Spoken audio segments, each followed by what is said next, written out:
berbahagia ini kita akan agak dengung ya. Banyak agak gemah. Tes. Kurangi apa? Econya dikit.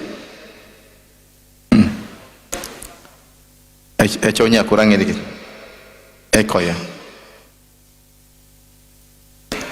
Tes 1 2. Tes. Sudah. Hah? Jelas nggak ibu-ibu? Jelas.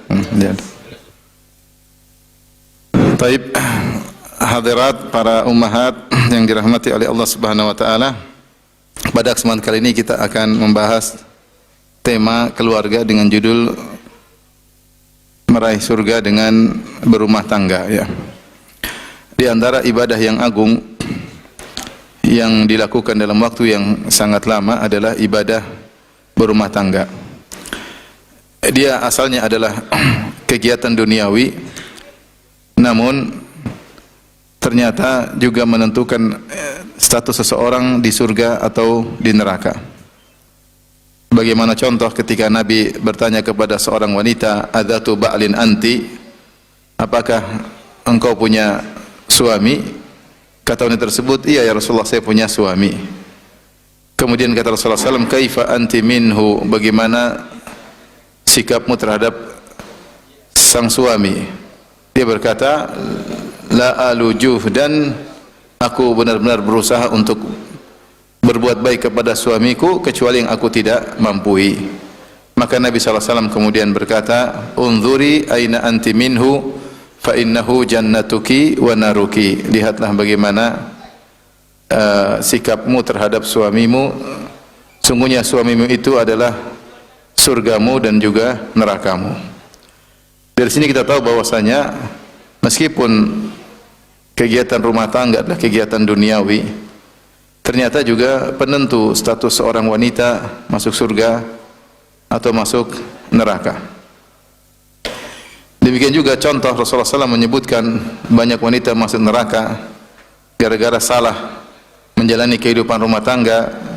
Seperti kata Nabi SAW menasihati para wanita ketika salat Id, Rasulullah SAW berkata, "Ya ma'syaran nisa tasaddaqna," wahai para wanita sekalian, bersedekahlah, fa inna kunna aktsara hatabi jahannam, karena sungguhnya kalian adalah mayoritas penghuni neraka jahanam atau menjadi bahan bakar neraka jahanam. Ini ancaman yang sangat berat ya. Karena kita tahu jika seorang masuk neraka, dia terbakar dan sekaligus dia membakar. Kata Nabi SAW, "Fa inna kunna aktsara hatabi jahannam," sungguhnya kalian adalah mayoritas penghuni neraka jahanam. Maka ada seorang bertanya, "Lima ya Rasulullah, kenapa bisa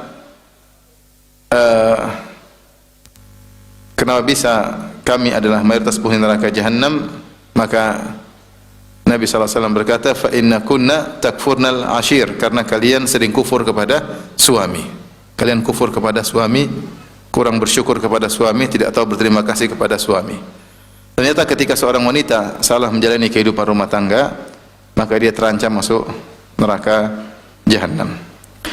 Ini dalil bahwasanya kehidupan rumah tangga meskipun dia terkesan kehidupan duniawi, namun ternyata ada nilai-nilai beban dalam kehidupan rumah tangga tersebut, ibadah yang jika dikerjakan dengan baik bisa memasukkan seorang dalam surga, dan jika salah dijalankan bisa memasukkan seorang dalam neraka jahanam. Ibu yang dirahmati Allah Subhanahu wa taala, dalil-dalil banyak menunjukkan bahwasanya menjalani kehidupan rumah tangga adalah sarana untuk meraih surga. Di antaranya seperti sabda Nabi sallallahu alaihi wasallam ya, "An-nikahu min sunnati. Wa man raghiba an sunnati falaysa minni." Nikah adalah termasuk sunnahku, dan siapa yang benci dengan sunnahku maka bukan dari golonganku. Ini dalil bahwasanya pernikahan adalah sunnah Nabi. Jika dikerjakan maka mendapatkan pahala. Jika dikerjakan mendapat pahala. Seorang menikah dia sedang masuk dalam ibadah kepada Allah Subhanahu wa taala. Ya. Makanya Rasulullah SAW menegur ada seorang laki yang ingin kuat beribadah dengan sengaja meninggalkan pernikahan. Dia mengatakan wa amma ana fa'tazilun nisa. Adapun aku akan meninggalkan para wanita. Itu tidak mau menikah supaya bisa fokus ibadah. Maka Nabi tegur, fa inni akhsyakum li rabbikum wa atqakum. Sungguhnya aku adalah orang yang paling takut kepada Allah dan paling bertakwa. Wa ana atazawwajun nisa. Dan aku menikahi para wanita. Faman raghiba an sunnati, siapa yang benci dengan sunnahku, sunnah pernikahan, falaysa minni, maka bukan dari golonganku. Ini dalil bahwasanya menikah adalah menjalankan sunnah Nabi sallallahu alaihi wasallam dan sebab masuk surga karena menjalankan sunnah Nabi. Di antara dalil juga Rasulullah SAW bersabda dalam hadisnya, man tazawwaja faqad istakmala nisfa dinihi falyajtahid fi nisfil baqi. Kata Nabi SAW, siapa yang menikah maka telah sempurna setengah agamanya, maka tinggal dia bersungguh-sungguh untuk menyempurnakan setengahnya lagi. Jadi siapa yang menikah, dia telah meraih setengah agama, tinggal dia berusaha setengahnya lagi. Para ulama menjelaskan, karena agama itu bisa dirusak dengan dua syahwat. Pertama syahwat kemaluan, yang kedua syahwat perut, ya. Syahwat kemaluan, yang kedua syahwat perut. Gara-gara syahwat kemaluan yang tidak terjaga, maka seorang terjerumus dalam banyak maksiat, mengumbar pandangan, berkhalwat, kemudian berzina, dan banyak hal akibat syahwat kemaluan. Gara-gara syahwat perut, orang mencari harta sebanyak-banyaknya, ingin makan enak, ingin hidup foya-foya, maka akhirnya terjerumus dalam banyak maksiat juga, seperti korupsi, mencuri, dan lain-lainnya. Maka siapa yang telah menikah, dia telah sempurna setengah agamanya, karena seharusnya kalau orang sudah menikah, seharusnya dia telah mendapatkan anugerah dari Allah, maka syahwatnya terjaga, disalurkan pada tempat yang benar. Maka dia tinggal berusaha untuk menjaga diri dari syahwat perut. Dengan demikian telah sempurna setengah agamanya. Ini pendapat sebagian ulama. Mirip seperti ketika Nabi SAW menjelaskan tentang keutamaan orang yang pergi ke solat Jumat di pagi hari. Man bakkar wabtakara, man ghassala waqtasala wa bakkar wabtakara, thumma dana minal imam. Kata Nabi SAW, siapa yang di hari Jumat dia berhubungan dengan istrinya sehingga membuat istrinya mandi junub, dan dia pun iktasala, dia pun mandi junub, kemudian dia bersegera menuju ke masjid untuk salat Jumat, kemudian dia mendekatkan dirinya dengan imam, kemudian summastama'a wa ansata, kemudian dia mendengar dan menyimak, kana likulli khatwatin yakhtuha ajru sanatin qiyamuha wa siyamuha, maka setiap langkah yang dia langkahkan menuju masjid maka adalah pahala selama setahun, yaitu pahala pahala salat malamnya dan puasanya. Jadi pahalanya banyak setiap langkah yang dia langkahkan menuju masjid, dengan syarat di pagi hari dia menggauli istrinya, baru kemudian dia berangkat menuju masjid. Kata para ulama, kenapa dapat pahala besar di hari Jumat pagi menggauli istri? Karena ketika itu syahwatnya sudah tersalurkan, sehingga ketika dia berjalan menuju masjid, dia bisa fokus beribadah kepada Allah Subhanahu wa ta'ala. Maka menyalurkan syahwat pada tempatnya adalah ibadah kepada Allah Subhanahu wa ta'ala. Makanya Nabi SAW bersabda, wa fi buti ahadikum sadaqah, engkau menggauli istrimu sedekah, ya, ada pahala. Inilah kenapa para ulama mengatakan, wallahu a'lam bissawab, man tazawwaja faqad istakmala nisfa dinihi, siapa yang menikah maka telah sempurna setengah agamanya. Di antara sisinya yaitu dia bisa menjaga diri dari penyaluran syahwat yang haram, dari maksiat-maksiat yang timbul gara-gara tidak disalurkan syahwat pada tempatnya. Belum lagi dalam kehidupan rumah tangga ternyata banyak pahala yang bisa diraih. Di antara dalil juga bahwasanya berumah tangga adalah sebab untuk meraih surga, ya. Nabi SAW bersabda, khairukum khairukum li ahlihi wa ana khairukum li ahli. Sebaik-baik kalian di sisi Allah Subhanahu wa taala adalah yang terbaik bagi istrinya, dan aku adalah suami yang terbaik. Di sini Nabi menjelaskan seorang laki bisa mencapai al-khairiyah, keterbaikan, dengan menjadi suami yang terbaik bagi istrinya. Maka kalau dia meraih keterbaikan di sisi Allah, berarti dia meraih keterbaikan juga di akhirat. Dia akan meraih surga. Maka ini dalil bahwasanya berumah tangga merupakan jalan menuju surga. Saking begitu pentingnya masalah rumah tangga, sampai Nabi Musa alaihissalam rela untuk bekerja sebagai penggembala kambing dan pengurus kebun selama 8 tahun atau 10 tahun sebagaimana Allah sebutkan dalam surat Al-Qasas, ketika calon mertuanya berkata kepada Nabi Musa, "Inni uridu an unkihaka ihda ibnatayya hataini ala an ta'jurani thamaniyata hijaj. Fa in atmamta 'ashran fa min 'indik, wa ma uridu an asyqa 'alaik. Satajiduni insyaallah minas salihin." Dia mengatakan, "Wahai Musa, aku ingin menikahkan engkau dengan salah seorang putriku dengan syarat engkau menjadi bekerja pada aku, itu penggembala kambing dan pengurus kebun selama 8 tahun atau 10 tahun." Ya. Kalau kau bisa menyelesaikan 10 tahun terserah engkau, tapi 8 tahun boleh. Subhanallah, Nabi Musa akhirnya menerima tawaran tersebut, kemudian dia menikah dengan wanita tersebut dan rela untuk menjadi penggembala kambing 8 tahun atau 10 tahun, padahal sebelumnya dia tinggal kaya raya di istana Fir'aun. Kenapa dia sampai rela untuk bekerja 8 tahun, 10 tahun untuk bayar mahar? Karena dia tahu bahwasanya pernikahan adalah suatu yang sangat mulia. Pernikahan suatu yang sangat mulia. Dan dia menyelesaikan maharnya tersebut. Makanya Allah mengatakan, "Falamma qadha Musal ajala wa sara bi ahlihi." Ya, walamma qadha Musal ajala, ketika Musa selesai membayar maharnya dengan bekerja 8 atau 10 tahun, ya. Maka tidak mungkin Nabi Musa menghabiskan waktunya begitu banyak kecuali pada suatu yang sangat bernilai. Di antara suatu yang bernilai tersebut adalah pernikahan.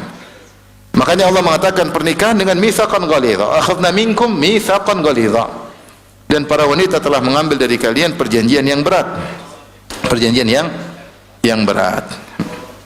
Ini menunjukkan bahwasanya pernikahan adalah sarana menuju surga. Oleh karenanya, pendapat yang benar di kalangan pendapat para ulama, jika ada dua lelaki, satunya tidak mau menikah dalam rangka untuk bisa banyak beribadah, dan yang satunya menikah, tentu ibadah personalnya menjadi berkurang, maka mana yang lebih afdal? Kata para ulama, lebih afdal yang menikah meskipun ibadahnya berkurang. Kalau ada seorang lelaki tidak menikah, mungkin ibadah dia banyak, mungkin dia lebih banyak baca Quran, mungkin dia lebih banyak salat malam, mungkin dia lebih banyak baca kitab-kitab, mungkin dia lebih banyak berzikir, karena tidak ada kewajiban, tidak ada tanggung jawab yang dipikulkan di bebannya, di pundaknya, sehingga dia punya waktu leluasa untuk ini, untuk anu, untuk ini, untuk anu, sehingga dia lebih cepat banyak khatam Quran, dia lebih panjang salat malamnya, ya. Dia lebih banyak mungkin baca buku agama dan yang lainnya. Yang satu dia menikah. Ketika dia menikah, maka ibadahnya berkurang jelas. Puasa sunnahnya mungkin berkurang, salat malamnya mungkin berkurang, kemudian ibadah-ibadahnya, zikirnya mungkin berkurang, khatam Qur'annya juga berkurang. Kenapa? Karena dia harus cari nafkah, karena di pundaknya ada beban ngurusi anak istri. Mana yang lebih afdal? Ternyata kata para ulama, yang lebih afdal adalah yang menikah meskipun ibadahnya berkurang. Kenapa? Ibadah yang berkurang itu diganti dengan ibadah yang lebih agung. Ibadah ngurus anak istri, ibadah mencari nafkah untuk anak istri. Sehingga lelaki yang menikah kemudian berkurang ibadahnya karena mengurusi anak istri lebih afdal di sisi Allah daripada lelaki yang tidak menikah meskipun banyak ibadahnya. Oleh karenanya para anbiya, para rasul, mereka dijadikan menikah oleh Allah Subhanahu wa taala. Kata Allah Subhanahu wa taala, "Wa laqad arsalna rusulan min qablika wa ja'alna lahum azwajan wa dzurriyyah." Sungguh kami telah mengutus para rasul sebelum engkau wahai Muhammad, dan kami jadikan mereka istri-istri dan punya anak-anak. Di antara karunia yang Allah sebutkan kepada para nabi dan rasul, Allah menjadikan mereka menjadi suami-suami yang memiliki istri-istri dan juga memiliki anak-anak. Ini semua ingin saya sampaikan kepada ibu-ibu sekalian agar kita sadar bahwasanya kehidupan rumah tangga ini adalah sumber pahala yang besar untuk kita bisa meraih surga. Maka jalani kehidupan rumah tangga dengan serius, bukan asal-asalan. Sebagaimana seorang ngurus pondok, orang ngurus pondok serius nggak? Mencari pahala ngurus pondok. Sebagaimana seorang berdakwah, dia telateni dakwah tersebut, dia telateni supaya bagaimana bisa berhasil dalam dakwah tersebut. Sebagaimana seorang hafal Quran, maka dia murojaah, dia hafal stor, dia telateni. Maka dalam kehidupan rumah tangga juga perlu ditelateni. Perlu ditelateni, ngurus anak dengan kesabaran, kontak, nasihati mereka. Ngurus istri pun harus ditelateni, sabar. Ngurus suami apalagi, ya, harus ditelateni, ya, harus sabar, taat kepada suami. Karena ini semua jalan menuju surga. Jangan menjalani kehidupan rumah tangga asal-asalan, enggak. Menjalani kehidupan rumah tangga dengan ihtisab, berharap mencari pahala di sisi Allah, karena kehidupan rumah tangga mengantarkan kepada surga. Nah, bagaimana cara kita untuk bisa banyak mendapatkan pahala dalam kehidupan rumah tangga? Saya akan sebutkan banyak atau sebagian amal-amal yang menunjukkan kehidupan rumah tangga itu sarana yang mudah untuk meraih surga. Contoh sederhana. Pertama adalah kerjasama suami istri, misalnya untuk sholat malam. Kerjasama suami istri sholat malam. Rasulullah SAW bersabda, hadis yang mungkin ibu sudah pada hafal atau tahu, rahimallahu imra'an qama minal lail fa shalla wa ayqadha ahlahu fa shallat fa in abad nadhaha fi wajhiha al-ma'. Semoga Allah merahmati seorang lelaki, suami yang dia bangun malam kemudian dia salat malam. Kemudian dia bangunkan istrinya untuk salat malam, lantas istrinya bangun salat malam. Jika istrinya enggan salat malam, maka dia pun percikan air di wajah istrinya, sedikit memaksa agar istrinya bangun salat malam, menghilangkan rasa kantuknya, kemudian bangun salat malam. Sebaliknya, wa rahimallahu imra'atan, semoga Allah merahmati seorang wanita, seorang istri, qamat minal laili fa shallat, dia bangun di tengah malam kemudian dia salat malam. Wa aiqadhat ahlaha, kemudian dia bangunkan suaminya, fa shalla, kemudian suaminya pun salat malam. Fa in aba, kalau suaminya tidak mau salat malam, nadhahat fi wajhil ma, maka dia pun percikan air di wajah suaminya untuk salat malam. Ini ada sedikit paksaan, sedikit agar pasangan bisa salat malam.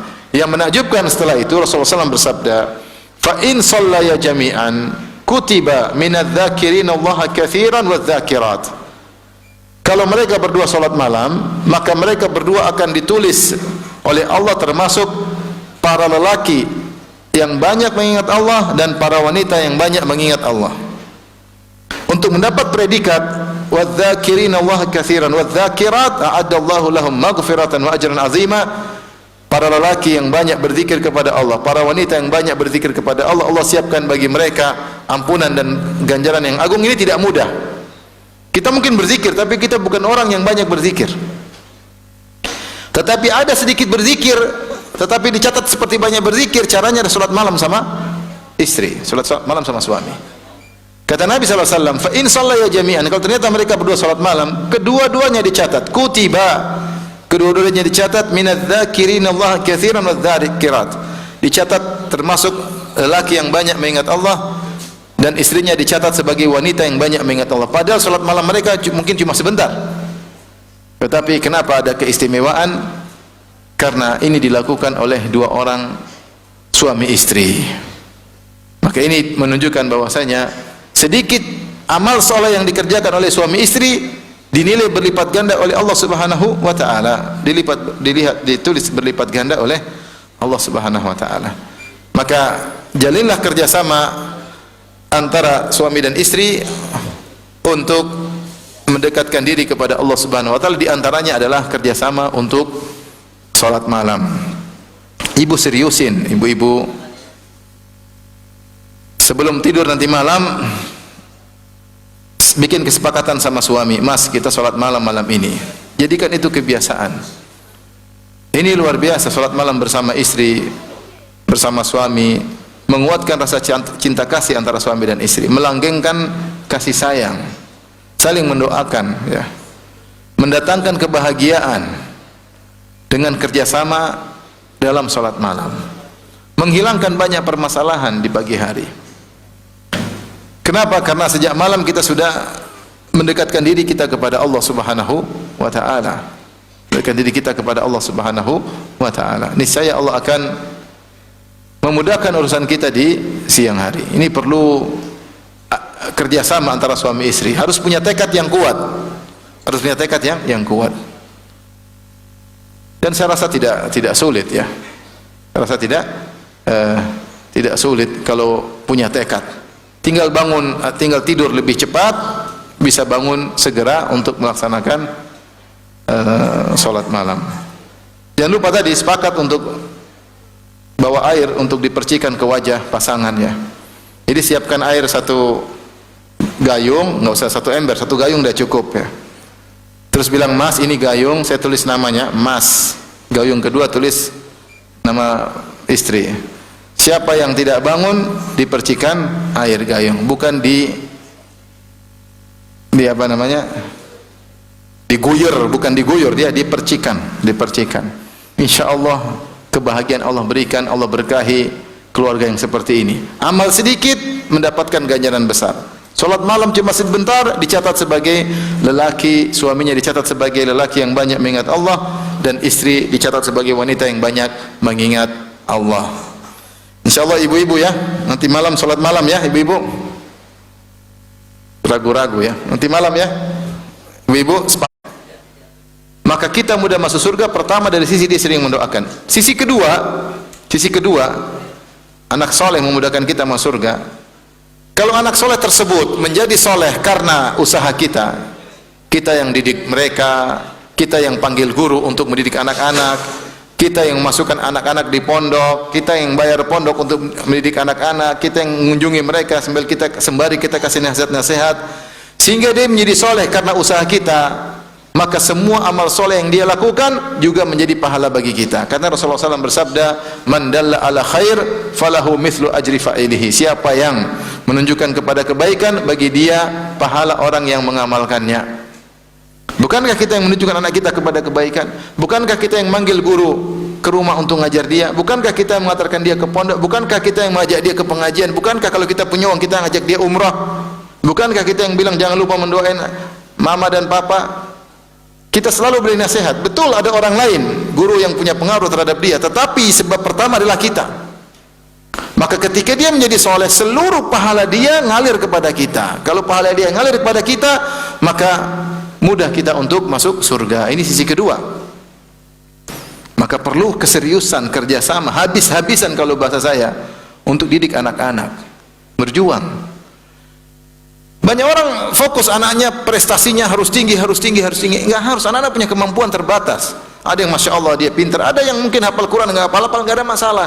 Yang penting dia sudah benar, yang penting dia soleh, akhlaknya baik, rajin sholat. Udah itu luar biasa. Mungkin teman-temannya hafal Quran yang lebih banyak, tapi sebagian orang hafal Quran banyak ternyata sombong. Yang penting kita berusaha, kita soleh, alhamdulillah, kita motivasi. Kalau dia enggak mampu, enggak boleh kita bebani di luar kemampuan. Nak, kamu harus hatam 30 juz, kita aja enggak hatam-hatam. Terus anak kita suruh hatam. Oleh karenanya perlu perjuangan suami istri. Dan ini perlu perjuangan yang berkepanjangan. Apalagi di zaman sekarang, godaan untuk menggelincirkan anak-anak begitu besar, begitu berat. Sampai begitu beratnya sampai ada seorang dai yang saya pernah dengar, dia mengatakan sungguhnya mendidik anak-anak untuk menjadi anak soleh zaman sekarang adalah jihad fisabilillah. Jihad fisabilillah. Saking susahnya.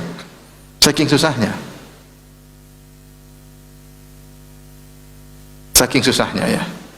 Lihat bagaimana kerusakan dari film-film Korea, luar biasa. Lengkap. Filmnya ada, sinetronnya ada, musiknya ada, lagunya ada, fashionnya ada, pola pikirnya ada, lengkap. Paket Korea lengkap. Yang itu mungkin belum ada pada sebelum-sebelumnya. Paket Korea. Anak-anak nonton susah terbawa dalam dunia Korea. Kenapa? Fashionnya disediakan, joget-jogetnya, cara joget disediakan oleh mereka, filmnya disediakan, sinetronnya disediakan, lagu-lagunya disediakan, lengkap, drama-dramanya disediakan lengkap. Anak-anak terjebak, rusaklah agama mereka. Maka berjuang suami istri, kerjasama, duduk bareng, mas gimana anak kita, mikir, semuanya pahala. Ini sisi kedua, dengan berkeluarga, punya anak yang soleh, mudah-mudahan kita masuk surga. Sisi yang ketiga, anak-anak memudahkan orang tuanya masuk surga karena anak-anak bisa memberi syafaat pada hari kiamat kelak. Allah mengatakan, walladzina amanu wattaba'tum dzurriyyatuhum biimanin alhaqna bihim dzurriyyatahum wama alatnahum min amalihim min syai' kullu imri'in bima kasaba rahin. Dalam surat At-Tur kata Allah Subhanahu wa taala, orang-orang yang beriman, wattaba'tu dzurriyyatuhum biimanin, kemudian disusul oleh anak-anak mereka untuk beriman. alhaqna bihim dzurriyyatahum, maka kami akan susulkan anak-anak mereka kepada mereka. Di sini ada dua tafsiran di kalangan para ulama. Ada yang mengatakan pertama, orang tua yang soleh, anak-anaknya disusulkan kepada orang tuanya. Jika ternyata di akhirat kelak manzilah atau level surga orang tua ternyata lebih tinggi daripada anak-anak, maka bisa jadi Allah memberi karunia untuk membahagiakan orang tua dengan meningkatkan level anak-anak juga, sehingga mereka bertemu dengan orang tua mereka di level yang sama. Ini tafsiran. Tafsiran yang lain sebaliknya, anak-anak di level yang tinggi sementara orang tua levelnya di bawah. Maka untuk membahagiakan orang tua dan membahagiakan anak-anaknya, maka Allah naikkan level tersebut bersama selevel dengan anak-anak mereka. Karena dzurriyyah dalam bahasa Arab bisa artinya orang tua dan juga bisa artinya keturunan, bisa juga artinya orang tua. Wa ayatul lahum anna hamalna dzurriyyatahum fil fulkil mashhun. Dalam surat Yasin, di antara makna dzurriyyah artinya nenek moyang atau orang tua, Allah mengatakan ini antara ayat-ayat tanda-tanda kebesaran Allah bagi mereka, anna hamalna dzurriyyatahum, kami telah mengangkat dzurriyyah, maksudnya nenek moyang mereka Nabi Nuh, fil fulkil mashhun, di kapal yang berisi. Allah menamakan Nabi Nuh dengan dzurriyyah, padahal kita tahu Nabi Nuh itu nenek moyang kita, bukan anak kita, tapi Allah menamakan Nabi Nuh dengan dzurriyyah. Oleh karenanya, di antara yang memudahkan kita masuk surga, orang tua masuk surga. Kalau anak-anak kita soleh, ternyata level kita di bawah anak-anak, Allah akan mengangkat level orang tua sederajat dengan anak-anak. Kata Allah, wa ma alatnahum min amalihim min syai', kami tidak mengurangi level yang tinggi. Saya sering sampaikan, seandainya secara logika anak-anak di level 10, orang tuanya di level 3, seharusnya supaya ketemu, anak-anak diturunkan level dari level 10 ke level 7, orang tua dari level 3 ke level 7, ketemu di level 7 misalnya. Sehingga sini turun, sini dinaikkan. Ini ngover ke sini sehingga naik, sehingga seimbang. Tapi kata Allah enggak. Wa ma alatnahum min amalihim min syai', kami tidak mengurangi amal ini sama sekali. Jadi ini yang naik sejajar tanpa mengurangi yang di atas. Adapun kalau anak-anak melakukan kesalahan, kata Allah, kullu mri'in bima kasaba rahin. Adapun kalau melakukan kesalahan masing-masing, kata Allah Subhanahu wa taala. Dosa-dosa anak-anak tidak akan berpengaruh kepada orang tua jika bukan orang tua yang punya andil dalam menggiring anak-anaknya kepada perbuatan maksiat-maksiat dan dosa-dosa tersebut. Jadi, cara kita untuk meraih surga dengan berkeluarga di antaranya fokus didik anak-anak. Kita ini sekarang sibuk di luar. Sibuk di luar. Anak-anak kurang diperhatikan. Anak-anak semakin jauh dari orang tua, tidak dekat sama orang tuanya. Anak-anak tidak pernah curhat kepada ibunya.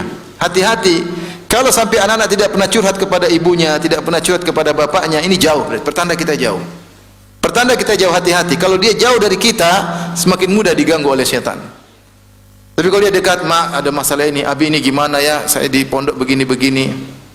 Kalau dia malu, kita yang bertanya, gimana nak, ada masalah di pondok. Sehingga dia terbiasa curhat kepada kita. Kapan anak-anak dekat dengan kita, maka kita mudah untuk mendidik mereka. Makanya ada ceramah yang saya pernah dengar seorang ahli tarbiyah, ketika dia ngeluhkan anak saya begini, gimana cara menasihatinya? Maka ahli tarbiyah ini mengatakan, kita butuh cara dulu sebelum langsung, karena langsung kalau kita kasih suntikan, kasih obat, kadang mental, tidak bermanfaat. Misalnya dia hobi nonton film Korea, langsung kita bilang film Korea itu begini, hanya merusak akhlak ini, dia nggak mau dengar karena dia sudah terlanjur.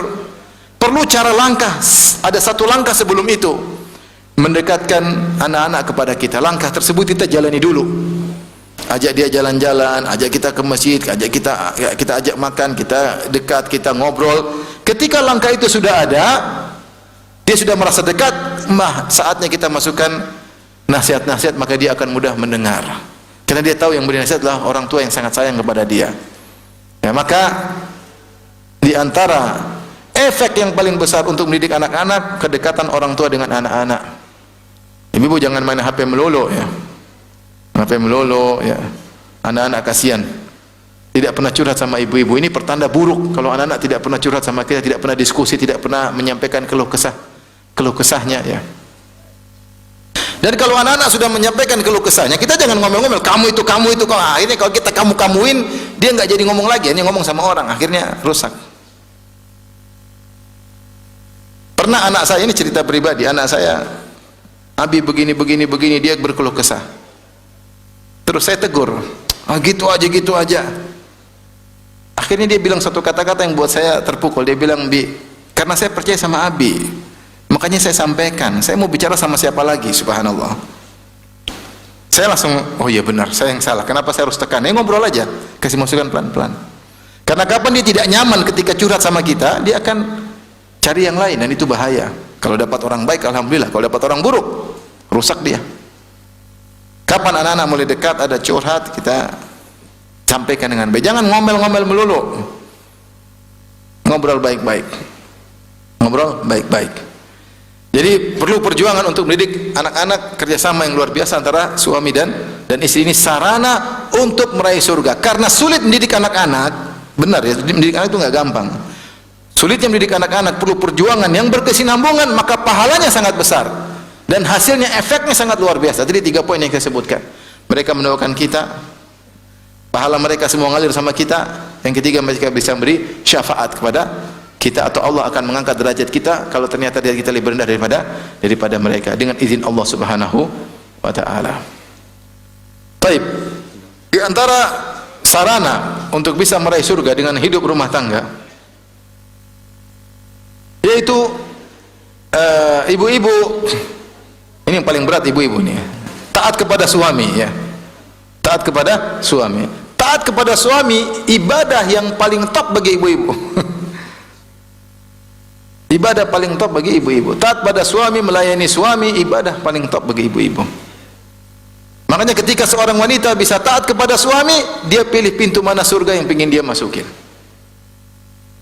Wanita, apa kata Nabi sallallahu alaihi wasallam? Idza shalatil mar'atu khamsah, jika seorang wanita salat 5 waktu, enggak usah salat qabliyah ba'diyah, enggak usah salat duha, enggak usah salat malam. Salat 5 waktu aja. Rasamat syahraha, puasa bulan Ramadan, enggak usah puasa Asyura, enggak usah puasa Senin Kemis, enggak usah puasa Daud, enggak usah, puasa bulan Ramadan aja. Kemudian apa? Wa hafizat farjaha, dia menjaga kemaluannya, tidak pacaran, tidak sini, tidak berkhianat, tidak ketawa-ketiwi sama lelaki lain, menjaga pandangannya. Yang terakhir, wa ata'at ba'laha, dan dia taat kepada suaminya. Qila laha, maka dikatakan kepadanya, udkhilil jannata min aibabin min abwabil jannati syi'ti. Masuklah engkau ke dalam surga dari pintu mana saja yang kau sukai. Luar biasa, menunjukkan dia luar biasa, wanita spesial. Kenapa? Dia telah menunaikan kewajiban kepada Rabbnya, dan dia telah menunaikan kewajiban kepada suaminya dengan taat kepada suaminya. Ini dalil bahwasanya taat kepada suami pahalanya sangat besar. Dan di antara ciri wanita yang sudah taat kepada suaminya, tahu dari mana kita taat sama suami? Ibu tahu enggak ciri-cirinya? Ciri-cirinya itu suami merasa menjadi pangeran di rumah. Apa kata Allah Subhanahu wa taala? Ar-rijalu qawwamuna 'alan nisa. Para lelaki adalah pemimpin di rumah tangga. Kata Ibnu Abbas, ay al-umara, yaitu para suami merasa dirinya sudah sebagai raja atau pangeran di rumah. Kalau suami ibu sudah merasa saya pangeran, apa saya bilang sama istri nurut, iya mas, iya abi, nah, ini merasa diri pangeran, tolong ambilkan itu, nurut. Nah, itu berarti ibu sudah termasuk wanita yang taat kepada suami. Coba tanya di rumah, mas, merasa jadi pangeran enggak? Pangeran atau babu mas? Coba tanya. Kadang pangeran, kadang babu, berarti belum. Tanya. Kalau suami sudah merasa seperti pangeran, kenapa dia merasa istrinya suruh nurut, suruh gini, suruh gini, suruh gini, luar biasa. Berarti ibu sudah insya Allah masuk surga dari pintu mana saja. Tapi ini yang paling susah disuruh sama ibu-ibu ini. Suruh salat malam bisa, suruh sedekah bisa, suruh puasa sunnah Daud bisa, suruh taat sama suami mbalelo, susah. Ini menunjukkan bahwasanya taat kepada suami ibadah yang agung bagi ibu-ibu. Ibu dengar tidak? Dengarnya dengan berat hati ya. Ibu ya. Kenapa Khadijah radhiyallahu anha dipuji? Karena dia taat kepada Nabi sallallahu alaihi wasallam.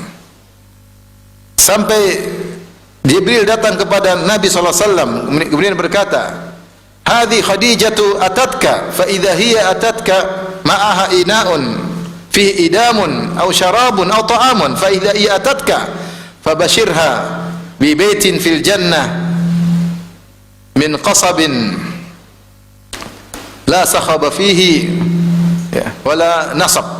Kata Nabi SAW, ya Rasulullah, wahai Muhammad, ini Khadijah sedang datang menuju engkau dan dia bawa sebuah tempayan, isinya mungkin sayuran atau makanan atau minuman. Jika dia datang menemuimu, maka sampaikanlah, fa'akri alaiha salam min rabbiha wa minni, salam dari Allah dan dariku, wa basyirha, dan beri kabar gembira kepadanya dengan istana di surga yang terbuat dari mutiara raksasa, yang di situ tidak ada hiruk pikuk dan tidak ada keletihan. Kata para ulama, Khadijah mendapatkan surga tidak ada keletihan karena dia telah letih-letih ngurus anak-anaknya Nabi Muhammad sallallahu alaihi wasallam. Karena Nabi di luar usahanya kerjaan berat, dakwah sana sini, maka harus ada yang bisa mengayomi anak-anaknya. Dialah Khadijah. Kenapa tidak ada hiruk pikuk? Karena Khadijah selama di rumah tidak pernah membangkang kepada suaminya, tidak pernah mengangkat suaranya. Itu namanya wanita yang taat. Coba ibu-ibu tanya pada diri sendiri, dalam minggu ini adakah angkat suara sama suami? Coba ibu-ibu ingat minggu ini. Tapi ibu pelupa ya.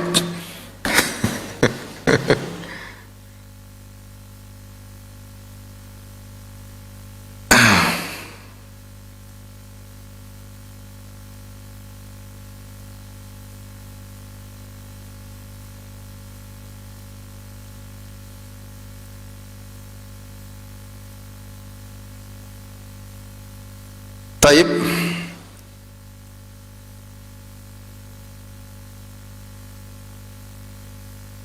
Coba ingat ibu-ibu ya.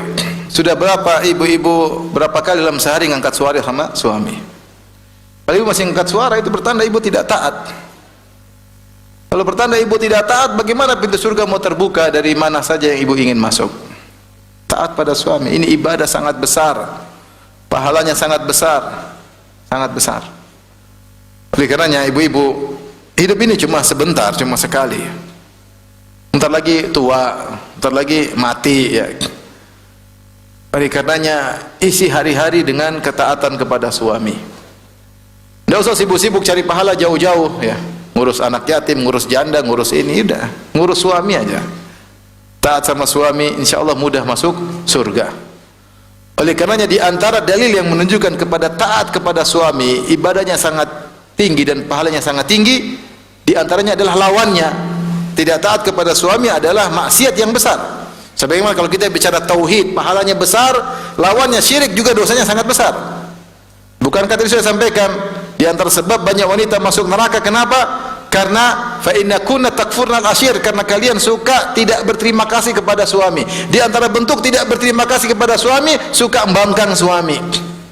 Kalau berterima kasih kan enggak, enggak mas, enggak. Masalah bersyukur sama suami. Makanya Rasulullah SAW berkata, Inna Allah la tanzuru ila imra'atin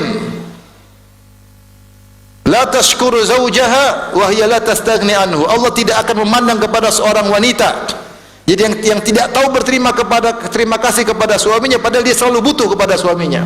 Tiap hari minta belanja ini, tapi tidak tahu berterima kasih, angkat suara. Ini wanita tidak dilihat oleh Allah. Bukan cuma di akhirat, ada sebagian dosa-dosa hukumannya tidak dilihat oleh Allah di akhirat. Ini di dunia sudah tidak dilihat oleh Allah Subhanahu wa taala. Tidak dilihat dengan pandangan rahmat. Maka ibu-ibu berusaha masuk surga dengan taat pada suami. Buat suami nyaman. Gimana caranya? Ambil hatinya, karena berpahala. Berpahala. Ibu bukan bisa menahan lapar karena puasa, karena tahu pahalanya besar. Bisa nahan lapar enggak? Bisa. Ya. Ibu bisa datang jauh-jauh ngayomi anak orang miskin, anak yatim, susah-susah ngumpulin duit. Bisa kan? Bisa. Kenapa? Ibu tahu pahalanya besar. Nah, ketika ibu taat sama suami, hadirkan dalam hati, ini pahalanya besar, ini ngalahin sholat malam, ngalahin sedekah, saya taat sama suami. Hadirkan dalam hati. Apalagi para ulama mengatakan, jika seorang wanita sudah menikah dengan suaminya, maka suaminya lebih pantas untuk ditaati daripada kedua orang tuanya. Kalau ibu-ibu taat sama bapak dan ibu, orang tua ibu merasa dapat pahala taat sama ayah dan ibu, maka hadirkan, saya juga taat sama suami, juga pahalanya sangat besar. Karena tidak mungkin seorang bisa menunaikan hak suami kecuali ditolong oleh Allah. Sulit dong taat sama suami, terus sulit. Makanya banyak yang tidak taat. Sudah ngaji, sudah cadaran, tidak taat, banyak tidak taat. Makanya saya pernah cerita, ada seorang lelaki ngeluh sama saya, Ustaz, suami saya, istri saya Ustaz, sampai nangis dia, padahal dia, mohon maaf, dia maksudnya polisi waktu itu, tapi dia takut sama istrinya. Sampai dia nangis, Ustaz, istri saya gini Ustaz, terus sampai nangis. Polisi berpangkat, nangis, dikerjain sama istrinya, kurang ajar banget istrinya. Terus saya bilang sama dia, Pak, istri bapak suruh ngaji Pak. Iya Ustaz, istri saya itu bukan cuma ngaji, dia panitia pengajian. Innalillahi, ini panitia pengajian, ngerjain. Saya bilang, panggil istri bapak, saya mau ketemu. Subhanallah, qadarullah, setelah itu berubah, mereka jalan bareng lagi, alhamdulillah ya. Mungkin istrinya malu, saya panggil, Allah kasih hidayah, alhamdulillah ya. Alhamdulillah. Tapi subhanallah, terkadang sudah cadaran, sudah pakai jilbab besar, masih kepala batu. Sudah sholat sunnah, sudah puasa sunnah, masih kepala batu sama suami. Memang ini berat, ini taat sama suami. Maka ibu harus ada skala prioritas. Apa skala prioritas pertama untuk masuk surga? Taat sama suami. Puasa sunnah masih minggir, masih di bawah. Sholat malam masih di bawah. Taat sama suami. Kenapa harus taat sama suami? Karena Allah yang suruh. Karena Allah yang suruh. Dengar enggak ibu-ibu? Ini sudah ungkapan hati nih. Karena saya sayang sama ibu-ibu ya. Fenomena orang sekarang, wanita main medsos, akhirnya tidak taat sama suami. Berdoa sama Allah, ya Allah, bukakan hatiku agar aku bisa taat kepada suamiku. Apalagi kemudian taat kepada suami dengan rasa bahagia. Rasa bahagia. Suaminya panggil misalnya, sayang, kemudian istrinya jawab, dalam, masya Allah, keren, keren, masya Allah. Apa sih Bi? Apa sih? Aduh repot ini. Ini belum